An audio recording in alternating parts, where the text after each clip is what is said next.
اللہ رب العزت نے وَاذْكُرُوا فی ایام معلومات فرما کر جو اپنا ذکر کرنے کی ترغیب دلائی ہے ذوالحجہ کے پہلے عشرے میں،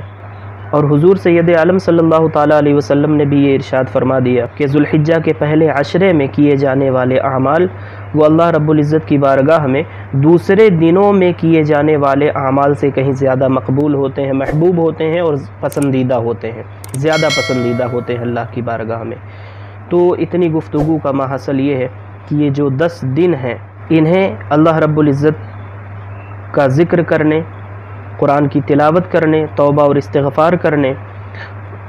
پرانی پچھلی عبادتیں اگر چھوٹی ہوئی ہیں، نمازیں وغیرہ، واجبات اور فرائض، تو ان عبادات کی قضا کرنے میں اپنا وقت صرف کریں۔ اور جیسا کہ سنن ترمذی کی روایت جو حضرت سیدنا ابو ہریرہ رضی اللہ تعالی عنہ نے روایت فرمائی کہ حضور پاک علیہ السلام نے ان دنوں کی یہ فضیلت بیان فرمائی ہے کہ ان دنوں میں روزہ رکھنا اللہ رب العزت ہر روزے کے بدلے میں سال بھر روزہ رکھنے کا ثواب عطا فرماتا ہے۔ ذوالحجہ کی راتوں میں قیام کرنا لیلۃ القدر میں قیام کرنے، جاگنے اور عبادت کرنے کے مثل ہے۔ تو ان دنوں کی بھی بڑی فضیلتیں ہیں، ان راتوں کی بھی بڑی فضیلتیں ہیں۔ تو ان تمام چیزوں کو ذہن میں رکھتے ہوئے، اور ایک روایت اور سنن ابن ماجہ کی کہ جسے حضرت ابو قتادہ نے روایت کیا کہ حضور پاک علیہ السلام نے ارشاد فرمایا کہ جو شخص عرفہ کا روزہ رکھے، یعنی 9ویں تاریخ کا، 9ویں ذوالحجہ کا، تو اللہ رب العزت کی رحمت سے یہ امید ہے کہ اس کے 1 سال اگلے، 1 سال پچھلے گناہوں کو معاف فرما دے گا۔ اس طرح کی بہت سی روایتیں ہیں۔ تو ان تمام چیزوں کو جمع کر کے اگر دیکھا جائے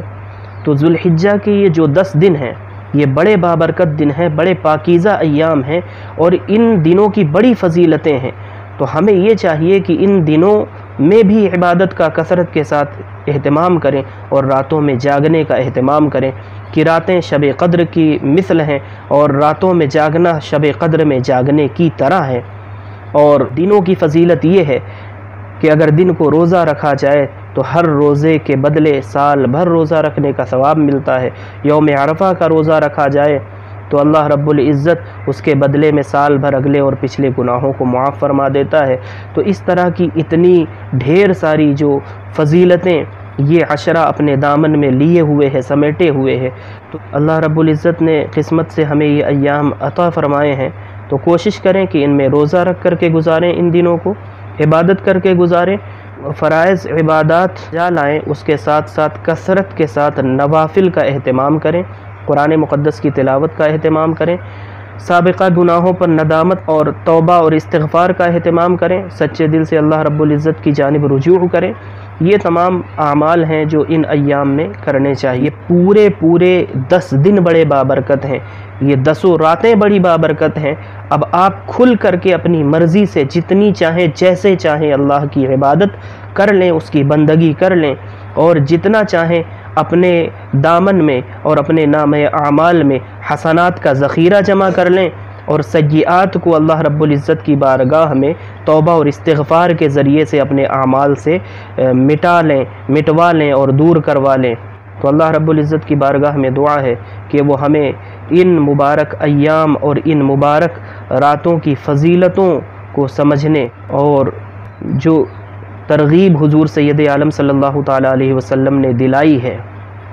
حضور کی ترغیب کے مطابق ہمیں عمل کرنے کی توفیق عطا فرمائے، اور جس اجر کا اعلان حضور سید عالم صلی اللہ تعالیٰ علیہ وسلم نے فرمایا ہے اس اجر میں سے ہم سب کو بھی حصہ عطا فرمائے۔ ان راتوں میں ہمیں جاگنے کی توفیق عطا فرمائے، اور ہمارا جاگنا اللہ کرے کہ شب قدر میں جاگنے کی طرح ہو جائے۔ ان دنوں میں ہمیں روزہ رکھنے کی اللہ رب العزت توفیق مرحمت فرمائے،